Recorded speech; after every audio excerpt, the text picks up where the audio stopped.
fairness, but it also silently carries immense burden that comes with it.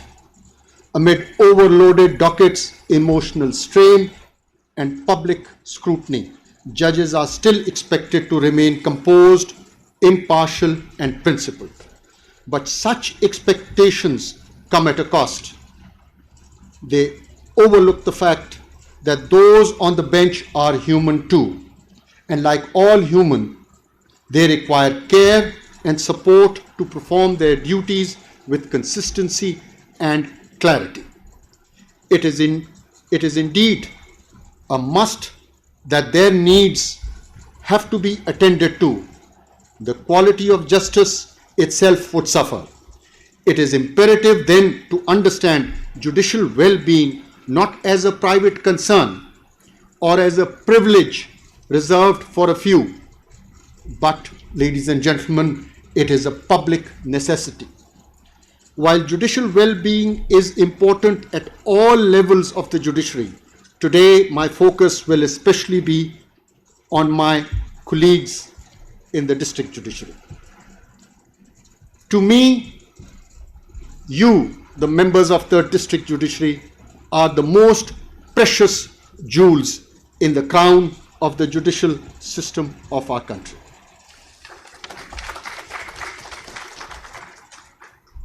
My precious district judiciary, I am proud of you. It is my,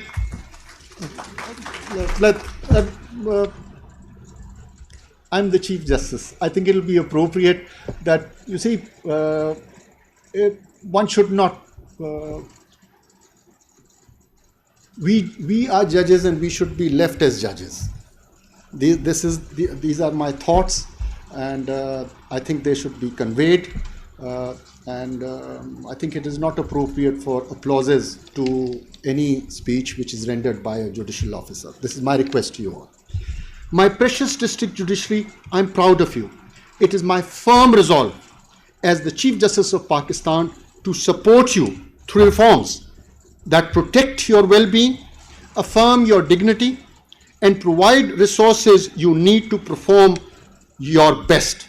I know very well that a judge who's institutionally supported is better able to be fair, focused, and effectively responsive. Ladies and gentlemen, I'm pleased to share that we have already begun translating this resolve for improving judicial well-being into concrete, short, and medium-term policy actions through the National Judicial Policy Making Committee, a committee comprising of all the Chief Justices of the High Courts and the Chief Justice of Pakistan as its chairman. Let me share with you that this journey began with a focused consultative process involving all key stakeholders, followed by an intense effort to set a meaningful reform agenda. Equally important were my visits to the remote parts of our beautiful country: Gawadar in Balochistan, Ghotki in Sindh, Sadiqabad in Punjab, Dera Ismail Khan and Banu in Khyber Pakhtunkhwa. There I engaged with the members of the district judiciary and the bar, and I must acknowledge the valuable contribution made in this regard by my brother judge, Justice Shahid Waheed. His contribution in advising me in formulating the agenda cannot be ignored. Their insights, they helped me to identify the core issues, many of which were later included in the agenda of the National Judicial Policy Making Committee, which was finally convened on this 11th of July 2025. Now, it is my clear and firm belief that collective wisdom must always prevail over individual wishes. And without taking ownership of all the stakeholders, reforms are never lasting or effective. Guided by these principles, we, after thorough deliberation, reached unanimous agreement on 11 issues. I will only discuss a few which are relevant for the symposium that we are having today. First was, let's take the first, which was commercial litigation corridor. It was decided that what is going to happen is issues relating to corporate matters should be dealt with by one court, and same was the case with the appellate forum. It should have one forum and a bench of the High Court which should be assigned to deal with these cases, and same is the case with the Supreme Court. This will bring in consistency in the decisions, and hopefully it will also shorten the period of deciding such cases. We also discussed double docket regime, where we discussed whether there should be 2 shifts in courts. This matter was left to the high courts, and inshallah we are meeting again on the 18th of August, where each high court will give us an input of how they want to proceed with it. Same is the case with establishment of model criminal trial courts. Well, in this case, we said what we're going to do is all the oldest pending criminal trials before the sessions will be taken up by these model courts, and they will be decided on a day-to-day basis. One very important is the institutionalization of court-annexed mediation. Let me tell you, mashallah, we've got 20 trained judicial officers already in our judiciary. We have to take maximum use and utilize their expertise, and it was decided that to start off with, one district in every high court will take up this particular mandate, and we will assess how the progress has been made and decide about it after 3 months, and we will increase this particular aspect of it, but only once we see how the progress of the initial steps that have been taken. Then comes timelines for disposal of different category of cases. 13 different items were taken up: declaratory suits, declaratory inheritance, injunctions, rent cases, family suits, succession cases, execution petitions, labor cases. There were the 13 on which we decided. This can be increased later, but to start off with, we started with 13, and the high courts have been asked to give us the timeline that they think is appropriate. We will inshallah decide it on the 18th. Then comes the Professional Excellence Index. This is something which we've introduced to facilitate talent hunt of lawyers for induction into the district judiciary and elevation to the high court judicial positions. Then comes this particular, the district judiciary will gauge the lawyers who come and argue cases before you, and then you will pass it on to the registrar, and the data will be collected over there. And when the time comes for induction into the district judiciary or the high courts, this particular data will help us in engaging. There are certain lawyers who are practicing law in furthest districts, and they don't come to the high courts, and so they don't come within the view of the high courts and the bar. So this is a step which we have taken, which will bring in the young lawyers also. They will be given an opportunity, and those who are let's put it this way, who are apolitical and have no political affiliation, and they are genuinely professional lawyers. So this will bring up, will give an opportunity for them to be also considered. Then is ethical guidelines for use of AI in the judiciary. Undoubtedly, given the rise of AI and the benefits associated with its use, integrating it into the justice delivery system is our top priority. No doubt about that. However, the adoption of AI must not be blind or uncritical, as it raises complex ethical and legal concerns that demand careful consideration. To this end, the National Judicial Automation Committee, a committee comprising of justices of the high courts and headed by my illustrious brother, Justice Muhammad Ali Mazhar, have been requested to prepare and recommend an ethical framework for the use of AI in the judiciary. We hope that this initiative, along with the willingness of our judiciary to use AI, will enable us to integrate AI into our processes safely and allow us to make our justice delivery system more efficient, transparent, and above all, citizen-centric. Now, let's come to some important reforms relating specifically to the well-being of the district judiciary. I'll start with the institutional response to external influence on judges of the district judiciary. Mind you, as far as the superior judiciary is concerned, this issue is now with the Supreme Judicial Council, and they are deliberating on how to proceed and to formulate it. But as far as the district judiciary is concerned, we at the we have decided that we will proceed as under. Before I tell you how and what the committee has decided, let me tell you about my views on it.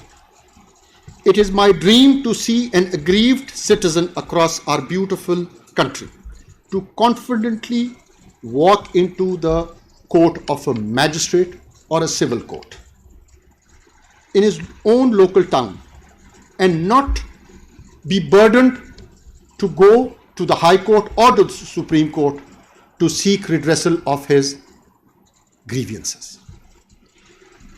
But to make this happen, we must ensure that the district judiciary is empowered, protected, and fully supported in discharging its duties.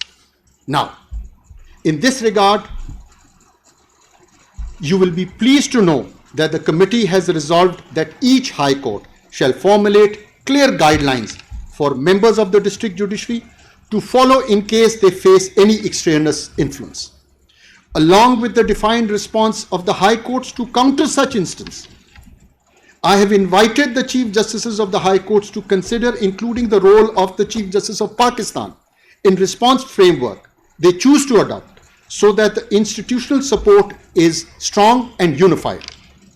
The message must be clear to all that the Chief Justice of Pakistan shall stand with and support an independent, honest, steadfast judicial officer, inshallah. Let's come to some less emotional issues. This is regarding performance evaluation of district judiciary, standardization of recruitment mechanism of district judiciary policy forum, parity in terms and condition of service of district judiciary, access to international exposure opportunities. These were issues when I used to go to these remote areas and meet the judicial officers over there. These were highlighted by them when I met them. Now, it's very easy for us to sit in the Supreme Court and frame policies regarding them. No, we decided we're not going to go this way. We said, let the district judiciary ponder over it and let them deliberate and finally propose to us what they want, because it does not restrict to a particular province or a high court.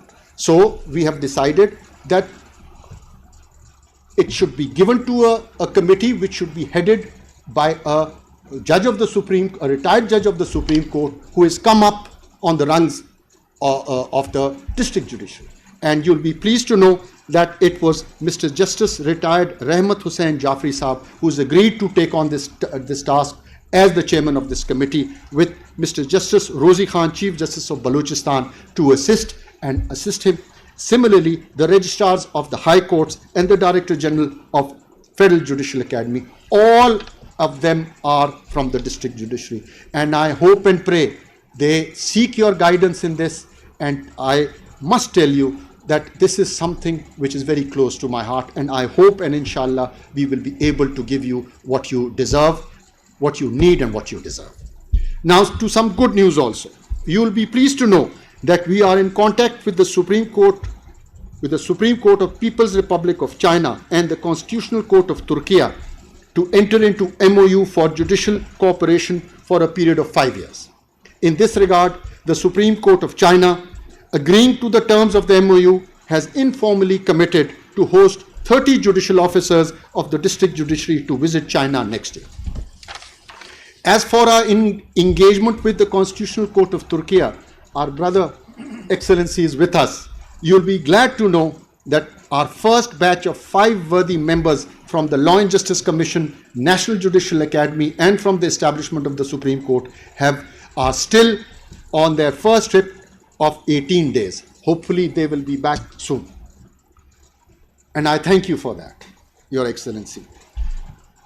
Respected members of the judiciary, as the Chief Justice of Pakistan has committed to caring for your well-being, he invites you to also commit to the highest ideals of public service. Always be diligent, disciplined, and respectful. Embrace accountability. Empathize with the citizen you serve, and always be polite and humble with them.